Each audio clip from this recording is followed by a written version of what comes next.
आता एक महत्त्वाची बातमी पाहूयात। अशोक खरातच्या सुनावणीला आता सुरुवात झाली। कोर्टाच्या निर्णयाकडे आता सगळ्यांचं लक्ष लागले। खरातला काल पहिल्या गुन्ह्यामध्ये 14 दिवसांची न्यायालयीन कोठडी मिळाली होती। सरकारी वकिलांनी पुन्हा दुसऱ्या गुन्ह्यामध्ये पोलीस कोठडीची मागणी केली। खरातवर आतापर्यंत 11 गुन्हे दाखल झालेत। अशोक खरातच्या सुनावणीला आता सुरुवात झालेली आहे, त्यामुळे कोर्ट आज नेमका काय निर्णय देतं हे पाहणं महत्त्वाचं आहे। डीसीद्वारे अशोक खरात या सुनावणीला उपस्थित असल्याची माहिती आहे आणि या सगळ्या संदर्भात अधिकची माहिती देत आहेत आमचे प्रतिनिधी सिद्धेश ताकवले। सिद्धेश, अशोक खरातच्या सुनावणीला आता सुरुवात झाली, आता काय अपडेट्स मिळतात? आपण बघितलं असेल तर आता सध्या आरोपींच्या वकिलांचा युक्तिवाद पार पडला। त्यावेळी त्यांनी सांगितलं की पीडितेवरती वेळोवेळी बलात्कार गर्भपात करण्यासाठी औषध दिली होती, ती कुठून आणली केली, असा जेव्हा समोरच्या सरकारी वकिलांनी जेव्हा युक्तिवाद केला तेव्हा यावेळी मोठं रणकंदन माजलं होतं। तसंच पीडितेला 12,500 रुपये देऊन एकाला औषध देण्यास सुद्धा सांगितलं होतं, असा जो दावा होता, युक्तिवाद जो होता तो सरकारी वकिलांनी केला। त्यासोबतच ज्या पीडिता होत्या त्यांच्या आईवडिलांकडून आधार कार्ड घेतलं होतं, त्याचा उपयोग कुठे झाला, अशा सुद्धा प्रश्नांची सरबत्ती करण्यात आली। आणि त्यानंतर जर आपण बघितलं असेल कल्याणी की आरोपी महिलांना पिण्यासाठी जे पाणी देण्यात येत होतं तर त्या पाण्यामध्ये तो काय टाकत होता याचा तपास करणं आवश्यक असतं, म्हणून ती पीसी द्यावी असं सुद्धा सांगण्यात येत होतं। आणि सोबतच या ठिकाणी असं बघायला मिळतंय की जेव्हा आरोपीचे वकील सचिन भाटे असं म्हणाले की वकील पत्रावरती सही करता आली नाही, माहिती नव्हती आणि तेव्हा सुद्धा व्हीसीद्वारे आरोपीला हजर करण्यात येणार होतं। मात्र सुनावणीला जेव्हा सुरुवात झाली तेव्हा आरोपीचे वकील आणि सरकारी वकिलांमध्ये जोरदार घमासान सुद्धा झाल्याचं पाहायला मिळालं होतं। कारण अशोक खरात प्रकरणी नाशिक न्यायालयामध्ये सुनावणी पार पडते आणि एसआयटीने सुद्धा काल खरातचा ताबा घेतलेला होता आणि या सगळ्या पार्श्वभूमीवरती सध्या या सुनावणीला सुरुवात झालेली आहे। मला काही सांगायचं नव्हतं आणि खरातनं ओरडून आणि हात जोडून माफी सुद्धा मागितलेली आहे। तुम्हाला काही बोलायचं असेल तर तेव्हा त्याला सुद्धा कोर्टानं बोलण्याची संधी दिली होती। सिद्धेश, खरं तर पोलिसांकडून पोलीस कोठडीची मागणी होईल असं कळतंय, त्यामुळे काय कोर्ट आज नेमका काय निर्णय देईल, काय शक्यता आहे? कोर्ट काय निर्णय देईल याच्यावरती अजून कोर्टाच्या निर्णयाकडे सध्या सर्वांचंच लक्ष लागलेलं आहे। आता तुर्तास तरी सुनावणी संपल्याची आता अपडेट आता समोर आलेली आहे। खरातला 7 दिवसांच्या पोलीस कोठडीची सुद्धा मागणी सरकारी वकिलांनी केलेली आहे। काही बोलायचंय का न्यायाधीशांनी सुद्धा खरातकडे विचारणा केलेली होती, मात्र खरात म्हणाला की काही बोलायचं नाही असं सुद्धा त्यांना सांगितलं आणि अखेर आता सुनावणी आणि युक्तिवाद सुद्धा संपलेला आहे, त्यामुळे फक्त आता कोर्टाकडून निर्णय येणं बाकी आहे।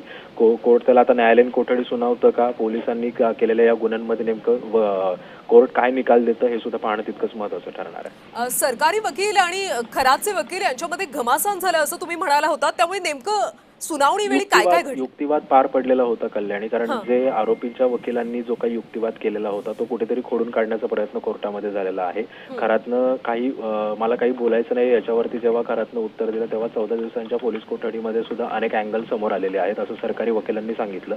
त्यामुळे या सगळ्या एकंदरीतच सर्व दोघांचा युक्तिवाद न्यायाधीशांनी ऐकून घेतलेला आहे आणि आता फक्त अपेक्षा आहे की आता कोर्ट काय निर्णय देतं, कारण या सगळ्या कोर्टाच्या निर्णयाकडे सध्या सर्वांचंच लक्ष लागलेलं आहे। अगदी थोड्याच वेळात तो निर्णय येईल, त्यामुळे त्याला न्यायालयीन कोठडी पुन्हा वाढून मिळते का पोलीस कोठडी मिळते हे सुद्धा पाहणं तितकंच महत्त्वाचं ठरणार आहे। सिद्धेश, यंदा विशेष म्हणजे व्हीसीद्वारे अशोक खरात या सुनावणीला उपस्थित राहिला का, नेमकं प्रत्यक्ष त्याला कोर्टामध्ये का हजर केलं नाही? तुर्तास तरी या संदर्भातली काही माहिती नाहीये, मात्र सरकारनं आणि आरोपीच्या वकिलांचा युक्तिवाद आता काही वेळापूर्वी संपलाय आणि एकंदरीतच जो काही युक्तिवाद झालेला होता त्याच्यामध्ये तरी जी काही माहिती अजून एसआयटीला जमा करायची आहे खरातकडून त्याची बऱ्यापैकी माहिती जरी आली असली तरी सुद्धा आणखीन खोलात जाऊन या खरातचे किती धागेदोरे अजून कुठपर्यंत पसरलेले आहेत याचा तपास सध्या त्यांना करायचा आहे आणि याच पार्श्वभूमीवरती सध्या त्या तपासासाठी त्याची पोलीस कोठडी वाढवण्याची मागणी सध्या पोलिसांकडून करण्यात येते आणि सरकारी वकिलांनी सुद्धा या संदर्भातली मागणी केलेली आहे। नक्कीच सिद्धेश, अतिशय महत्त्वाची अपडेट सध्या आपण पाहतोय। युक्तिवाद आता संपलेला आहे, त्यामुळे कोर्ट काही वेळातच नेमका काय निर्णय देतं हे पाहणं अतिशय महत्त्वाचं आहे। अशोक खरात आज प्रत्यक्ष न्यायालयात उपस्थित होता तर व्हीसीद्वारे सुनावणीला उपस्थित होता। यावेळी सुरुवातीला सरकारी वकील आणि खरातच्या वकील यांच्यामध्ये घमासान झाल्याचं सुद्धा पाहायला मिळालं। त्यामध्ये नेमका आता पुढे काय होतं, कोर्ट नेमका काय निर्णय देतो, पोलीस कोठडी सुनावली जाते का, हे सगळंच पाहणं अतिशय महत्त्वाचं आहे। अशोक खरात संदर्भातली सुनावणी संपलेली आहे। काल सुद्धा कोर्टामध्ये सुनावणी झाली आणि काल कोर्टानं 14 दिवसांची न्यायालयीन कोठडी सुनावली होती, त्यामुळे आज पोलीस कोठडी दिली जाते का याकडे सगळ्यांचं लक्ष आहे। अशोक खरात आजच्या सुनावणीला व्हीसीद्वारे उपस्थित होता। कोर्टामध्ये दोन्ही बाजूंचा युक्तिवाद आता संपलेला आहे, त्यामुळे कोर्ट काही वेळातच नेमका काय निर्णय देतं हे पाहणं महत्त्वाचं आहे। एसआयटीला या प्रकरणातला अजून सखोल तपास करायचा आहे, त्यामुळे पोलीस कोठडी द्यावी अशी मागणी केली जाते। त्यामुळे आज खरातला पोलीस कोठडी दिली जाते का याकडे सगळ्यांचंच लक्ष आहे। कालच्या सुनावणीमध्ये अशोक खरातला 14 दिवसांची न्यायालयीन कोठडी सुनावण्यात आलेली आहे, त्यामुळे आता पोलीस कोठडीची मागणी केली जाते। आजच्या कोर्टाच्या निर्णयाकडे आता लक्ष लागले, कोर्टाकडून पोलीस कोठडी दिली जाते का याकडे सगळ्यांचं लक्ष आहे। कोर्टामधल्या दोन्ही बाजूंचा युक्तिवाद संपलेला आहे।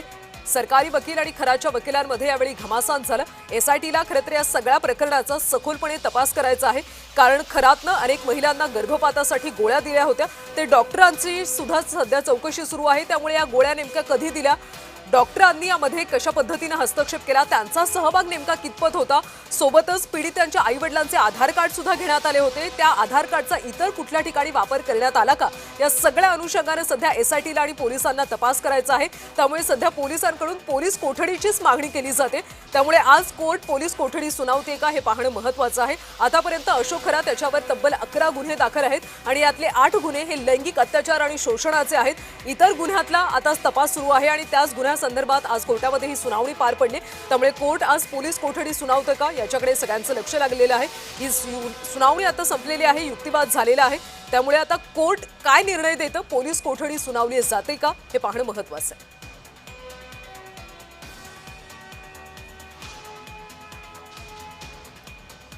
अशोक खरातच्या या सगळ्या प्रकरणावरची सुनावणी आता संपलेली आहे, दोन्ही बाजूंचा युक्तिवाद पार पडलेला आहे। खरं तर सरकारी वकील आणि अशोक खरातचे वकील या दोघांमध्ये यावेळी घमासान पाहायला मिळालं आणि विशेष म्हणजे आजच्या सुनावणीसाठी अशोक खरात हा प्रत्यक्ष उपस्थित नव्हता, तर व्हीसीद्वारे तो सुनावणीसाठी उपस्थित होता। त्यामुळे व्हीसीद्वारे नेमकी सुनावणीसाठी त्यांनी का उपस्थिती लावली, त्यामागे नेमकं वेगळं काही कारण आहे का हे पाहणं सुद्धा आता महत्त्वाचं आहे। कोर्टाच्या निर्णयाकडे सगळ्यांचंच लक्ष लागलेलं आहे, पोलीस कोठडी सुनावली जाते का हे पाहणं अतिशय महत्त्वाचं आहे। कारण ज्या पद्धतीने आपण पाहतोय की आज सुद्धा अनेक अपडेट्स समोर आल्या।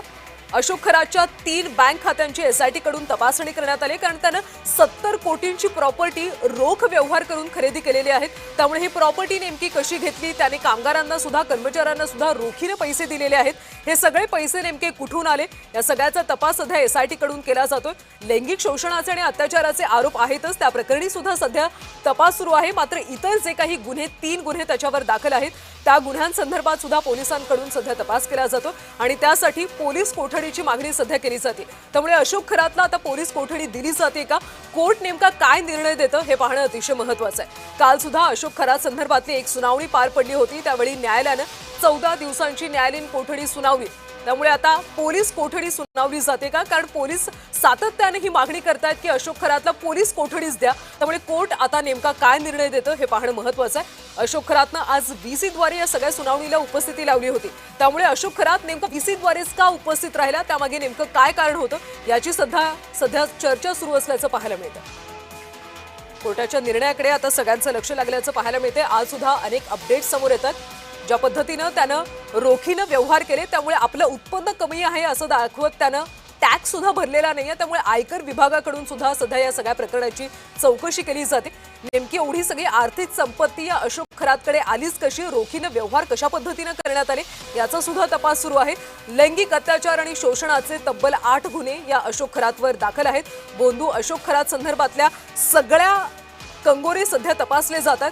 आर्थिक उलाढाल नेमकी कशा पद्धतीनं केली, ईशान्येश्वर मंदिरासाठी निधी कशा पद्धतीनं गोळा करण्यात आला, जे पीडिता होत्या त्यांच्या आईवडिलांचे आधार कार्ड सुद्धा या अशोक खरातनं घेतले होते, त्यामुळे त्या सगळ्या कागदपत्रांचा आधार कार्डचा वेगळ्या पद्धतीनं काही वापर झालाय का या अनुषंगाने सध्या तपास केला जातोय। 11 पैकी 8 गुन्हे हे अत्याचार आणि लैंगिक शोषणासंदर्भातले आहेत। महिला आता धाडस दाखवून, धैर्य दाखवून समोर येत आहेत आणि तक्रार दाखल करतात।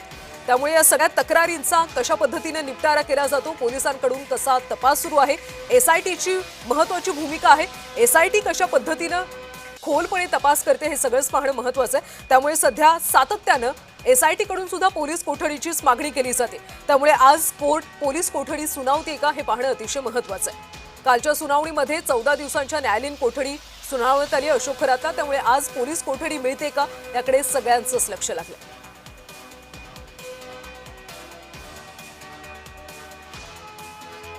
अशोक खरातवर आतापर्यंत तब्बल 11 गुन्हे दाखल आहेत आणि यातले 8 गुन्हे हे लैंगिक शोषणासंदर्भातले गुन्हे आहेत। आज सुद्धा अनेक अपडेट्स समोर येतात, ज्या पद्धतीनं रोखीनं या अशोक खरातनं सगळे व्यवहार केले होते, 70 कोटींची प्रॉपर्टी, नेमकी ही सगळी माया कशा पद्धतीनं जमवली, ईशानेश्वर मंदिरासाठी इतका निधी कशा पद्धतीनं उभारला गेला.